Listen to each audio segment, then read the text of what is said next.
ఇలాంటి return of CIBIL లో reflect అయినంత వరకు ఏ బ్యాంక్స్ కూడా ఫండింగ్ చేయవు. మన హెల్త్ అండ్ ఫైనాన్షియల్ సిచ్యువేషన్ బాగాలేనప్పుడు మనం లోన్ ని రీపేమెంట్ చేయలేకపోతే బ్యాంక్స్ కొన్ని మంత్స్ తర్వాత రిటర్న్ ఆఫ్ చేస్తాయి. ఈ కస్టమర్ ఆన్లైన్ లో మీట్ అయ్యారు. ఉండేది KBHP.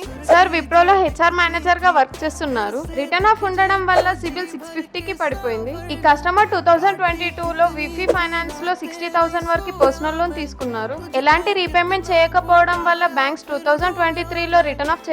Customer present financial situation బాగుండడం, అలాగే ఇప్పుడు శాలరీ 1 lakh అబౌవ్ ఉండడం వల్ల రిటర్న్ ఆఫ్ ని క్లియర్ చేసుకొని నెక్స్ట్ లోన్ కి ఎలిజిబుల్ అవ్వడానికి మమ్మల్ని కాంటాక్ట్ అయ్యారు. ఈ కస్టమర్ కి అడిషనల్ గా బ్యాంక్ నుండి 20,000 వరకు ఛార్జెస్ పడ్డాయి. టోటల్ గా ప్రిన్సిపల్ అండ్ అడిషనల్ ఛార్జెస్ కలిపి 81,361 రూపీస్ ఉంది. మా సిబిల్ రెటిఫికేషన్ టీమ్ బ్యాంక్ ని కాంటాక్ట్ అయ్యి బ్యాంక్ కి డ్యూ ఉన్న అమౌంట్ ని క్లియర్ చేయించి ఎన్ఓసి అండ్ ఫోర్క్లోజర్ లెటర్ ని తీసుకున్నారు. అలాగే 45 days లో సిబిల్ లో నుండి రిటర్న్ ఆఫ్ ని కూడా క్లియర్ చేయించారు. అలాగే కస్టమర్ కి అర్జెంట్ గా 30 lakhs రిక్వైర్మెంట్ ఉండడం వల్ల లాస్ట్ వీక్ ఈ కేస్ ని పూనావాలా హౌసింగ్ ఫైనాన్స్ లో లాగిన్ చేసి 26 lakhs అప్రూవల్ తెప్పించాం.